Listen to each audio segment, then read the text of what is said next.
America द्वारा H-1B visa नियमों में की गई सख्ती अब उसी के लिए एक चुनौती बन गई है और भारत के लिए अवसर का दरवाजा खोल चुकी है। बीते कुछ वर्षों में अमेरिकी प्रशासन ने विदेशी कामगारों, विशेष रूप से भारतीय आईटी पेशेवरों पर वीजा प्रतिबंधों को कड़ा किया था। इसका सीधा असर अमेरिका की टेक इंडस्ट्री पर पड़ा, जिसने लंबे समय तक भारतीय इंजीनियरों और तकनीकी विशेषज्ञों पर भरोसा किया था। इन कंपनियों को यह महसूस हुआ कि यदि वे भारतीय प्रतिभा को अमेरिका नहीं ला पाएंगी तो उत्पादन और नवाचार की गति पर असर पड़ेगा। इसी कारण कई दिग्गज टेक कंपनियों ने अब भारत में अपने परिचालन को बढ़ाने का निर्णय लिया है। गूगल, माइक्रोसॉफ्ट और अन्य वैश्विक कंपनियां नए डेवलपमेंट सेंटर्स और रिसर्च हब भारत में स्थापित कर रही हैं ताकि वे यहीं से अपने वैश्विक प्रोजेक्ट्स को संचालित कर सकें। भारतीय तकनीकी कौशल की अहमियत अब दुनिया के लगभग हर हिस्से में महसूस की जा रही है। अमेरिका के तकनीकी क्षेत्र ने भी यह स्वीकार किया है कि उच्च दक्षता, सटीकता और नवाचार के मामले में भारतीय इंजीनियरों की भूमिका अनिवार्य है। यही कारण है कि जब अमेरिकी प्रशासन ने वीजा प्रक्रिया को सीमित किया तो कंपनियों ने अपनी रणनीति बदलते हुए भारत की ओर रुख किया। इस बदलाव का परिणाम यह हुआ कि भारत अब केवल सेवा क्षेत्र में ही नहीं बल्कि वैश्विक टेक्नोलॉजी उत्पादन और अनुसंधान का प्रमुख केंद्र बन रहा है। बीते एक वर्ष में अनेक विदेशी कंपनियों ने भारत में नए निवेश की घोषणा की है और यह प्रवृत्ति आने वाले समय में और मजबूत होती दिख रही है। विदेशी निवेश की इस लहर में ऑटोमोबाइल क्षेत्र भी शामिल हो चुका है। अमेरिकी कंपनी फोर्ड, जिसने कुछ साल पहले भारत से अपना परिचालन बंद कर दिया था, अब वापस लौट रही है। कंपनी ने घोषणा की है कि वह अपने चेन्नई संयंत्र में लगभग 350 करोड़ रुपए का नया निवेश करेगी। यह निवेश अगली पीढ़ी के इंजनों के निर्माण और निर्यात को बढ़ावा देने के उद्देश्य से किया जा रहा है। कंपनी की योजना है कि हर वर्ष भारत में 2.5 लाख से अधिक इंजन बनाए जाए, जिनमें से एक बड़ा हिस्सा विदेशों को निर्यात किया जाएगा। दिलचस्प बात यह है कि इन इंजनों की आपूर्ति अमेरिका के अलावा अन्य देशों को की जाएगी। इससे यह संकेत मिलता है कि अमेरिकी नीतियों की वजह से अपनी ही कंपनियां अब वैश्विक प्रतिस्पर्धा में पिछड़ सकती हैं।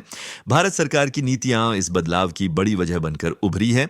मेक इन इंडिया और आत्मनिर्भर भारत जैसे कार्यक्रमों ने विदेशी कंपनियों को भरोसा दिलाया है कि भारत अब केवल उपभोक्ता बाजार नहीं बल्कि उत्पादन और निर्यात का भरोसेमंद केंद्र है।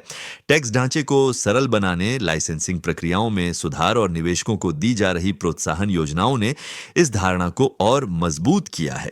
यही कारण है कि अनेक कंपनियां भारत में अपने संयंत्र स्थापित कर रही हैं और स्थानीय स्तर पर उत्पादन बढ़ा रही हैं। सरकार ने यह सुनिश्चित किया है कि निवेशकों को स्थिर नीति माहौल मिले जिससे वे दीर्घकालिक योजना बना सकें।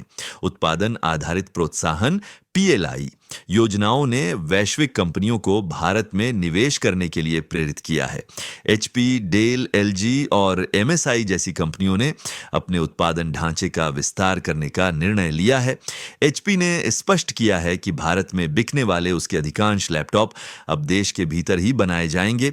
यह न केवल स्थानीय निर्माण को बढ़ावा देगा बल्कि भारत को इलेक्ट्रॉनिक्स उत्पादन में आत्मनिर्भर बनाने की दिशा में भी एक बड़ा कदम है। LG ने भी भारत में 1000 करोड़ रुपए का निवेश घोषित किया है, जिससे घरेलू स्तर पर उपकरण निर्माण और पूंजीगत वस्तुओं के उत्पादन को बल मिलेगा। वहीं ताइवान की MSI कंपनी ने भारतीय सेमीकंडक्टर फर्म सिरमा के साथ मिलकर उच्च प्रदर्शन गेमिंग लैपटॉप्स के निर्माण की योजना बनाई है। एशिया में भारत की भूमिका तेजी से बदल रही है। लंबे समय तक IT आउटसोर्सिंग का केंद्र रहने वाला भारत अब हार्डवेयर, ऑटोमोबाइल और उच्च तकनीकी उपकरण निर्माण में भी अग्रणी बनता जा रहा है। वैश्विक कंपनियों के लिए भारत अब केवल लागत बचत का माध्यम नहीं बल्कि रणनीतिक साझेदार का रूप ले चुका है।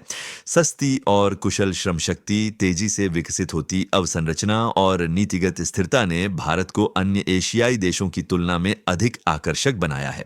वियतनाम, इंडोनेशिया और मलेशिया जैसे देश भी प्रतिस्पर्धा में हैं, लेकिन भारत का विशाल उपभोक्ता आधार और युवा जनसंख्या इसे एक दीर्घकालिक निवेश गंतव्य बनाते हैं। भारत के पक्ष में सबसे महत्वपूर्ण तत्व उसकी जनसांख्यिकीय स्थिति है। देश की लगभग 65% आबादी 35 वर्ष से कम आयु की है और तकनीकी रूप से प्रशिक्षित है। अंग्रेजी भाषा की समझ, डिजिटल दक्षता और तेजी से बढ़ती तकनीकी शिक्षा व्यवस्था ने इस कार्यबल को वैश्विक स्तर पर प्रतिस्पर्धी बनाया है।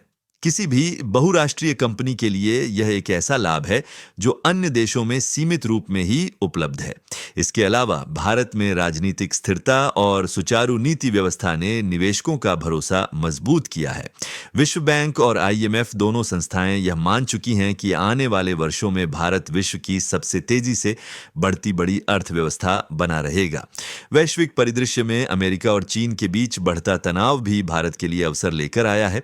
सप्लाई चेन पर चीन की एकाधिकार जैसी स्थिति को लेकर चिंतित कंपनियां अब उत्पादन के नए केंद्र तलाश रही हैं।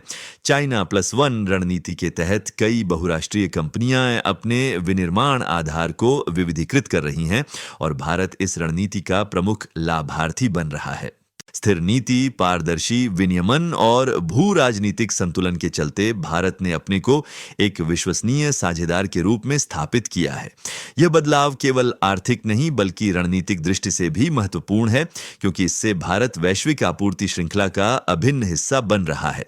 वित्तीय क्षेत्र से भी भारत को सकारात्मक संकेत मिल रहे हैं।